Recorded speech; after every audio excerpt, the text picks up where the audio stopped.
Hello everybody and welcome back to 4th Age Guides. Today we are talking about protectorates, what they are, why you might want them, and how to get them. I am using 4th Age Total War and a campaign that I'm playing as the Chiefdom of Rune to illustrate these ideas, but what we talk about in this video is not limited to this mod. These ideas and methods will work in Vanilla Rome, Barbarian Invasion, or other mods. So protectorates. For a lot of years, I sort of thought of protectorates as the sort of diplomatic holy grail, like the thing that I could never figure out how to make work, but always seemed like a really cool option. So for those of you who don't know, protectorates essentially allow you to make client states out of other factions on the map. These factions will become your allies. They will trade with you, they give you military access, and they send you tribute every turn based on how much money they have left over in their treasuries. So those are some pretty cool benefits. But in addition to that, there is sort of a hidden benefit, which is namely, those factions will become passive factions on the map. They stop expanding, they do not backstab you like other allies do, and as long as you play your diplomatic cards right, you can keep them essentially indefinitely and lock down entire sections of the map. So in addition to being passive, these factions will tend not to become targets of the other AI, at least as I've seen. So you can use them very effectively as buffer states.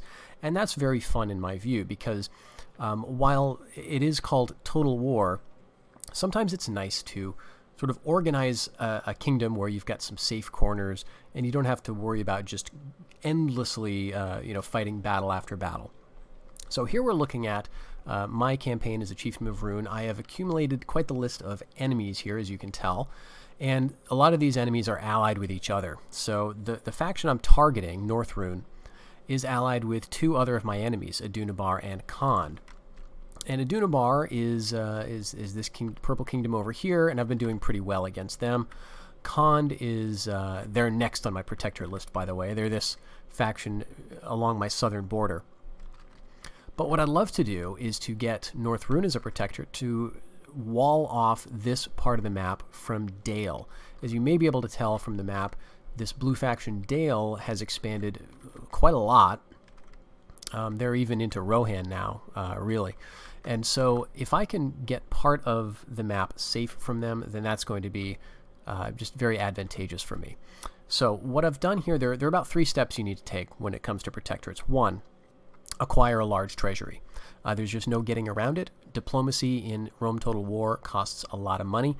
I like to have at least 100,000 in the bank, and for me to get North Rune, this cost me a little over 130,000. We'll come back to that in a moment as to why that's actually worth it, ultimately. So first step, get a lot of money. Second step, completely dominate your target faction militarily. And that means if there are any armies roaming around, destroy them. Make sure that all of their military is holed up in the settlements that you have under siege. And make sure you have all of their settlements under siege. So right now, North Rune is just down to these 2. They've got pretty small garrisons at this point because I've been starving them for many turns. You may also want to consider navies blockading ports and things. I didn't actually have to do this in order to get this faction to become my protectorate, but it is something to consider. The third thing you're going to want to do is have a lot of patience. It's going to take you a while, in my experience. Very rare that you can get a protectorate on the first try, and so what you need to do is be prepared to tie up your armies in sieges for a very long time, unfortunately, until they agree. But once they agree, you're golden.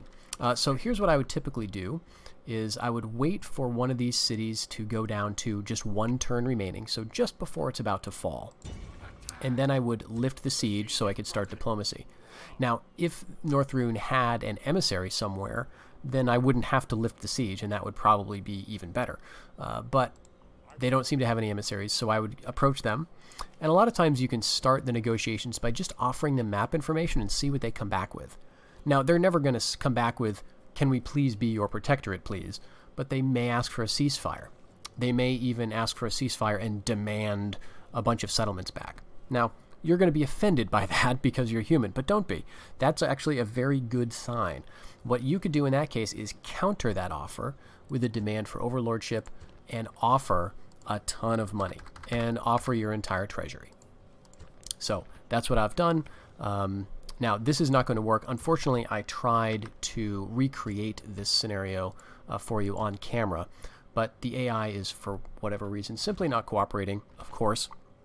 So I'm just going to skip ahead to a save game here, which is the very turn after, actually no, it's the turn during which I got Northrune as my protectorate. And you'll just have to take my word for it. I didn't use any command lines or any cheats or anything like that, but I did get Northrune as my protectorate, just a couple of turns after the turn that you're looking at. So here's the diplomatic situation now. I do have an overlordship established over Northrune, and you'll notice that Northrune doesn't have any other allies now, just me. Now, this did not happen automatically. What did happen as soon as I acquired Northrune as a protectorate is that it ended my wars with Adunabar and Khand. But I immediately started those wars as soon as Northrune became my protectorate, and I did it for this reason. An AI faction that is your protectorate can break that protectorate status if they are forced to choose between you and one of their other allies in a war.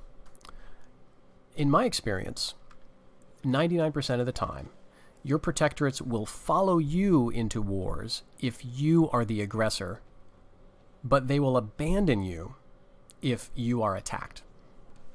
So what I did not want to happen was to just wait for Adunabar and Khand to attack me, because then almost certainly Northrune would drop its protectorate status with me. So instead, as soon as I got them as a protectorate, I attacked Adunabar to start the war up again.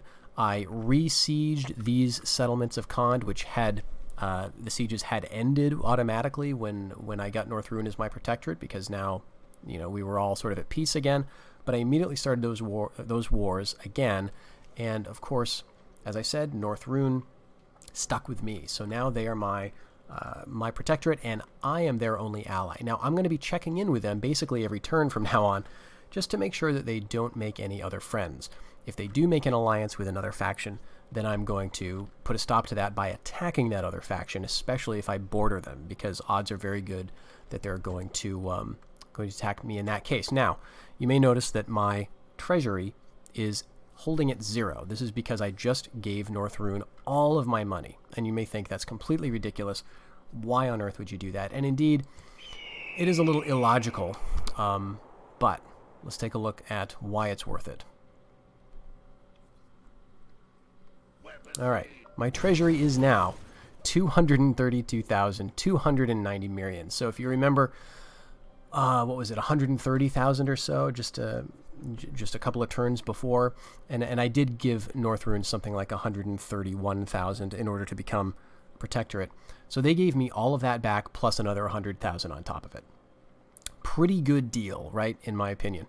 Now, again, it's a bit illogical as to why this happens. My guess is that internally, all of the factions have sort of like disposition meters towards the player and probably towards each other as well. It's just that we can't see these. If you play, for example, Medieval 2, you will notice that you can tell what factions think of you. That's actually displayed when you go into diplomacy. You can tell how trustworthy you are perceived by other factions. And my guess is that Rome Total War had all or most of those mechanics, but just did not make them obvious to the player. So my thinking is it costs a ton of money because you've got to buy up the AI's perception of you again.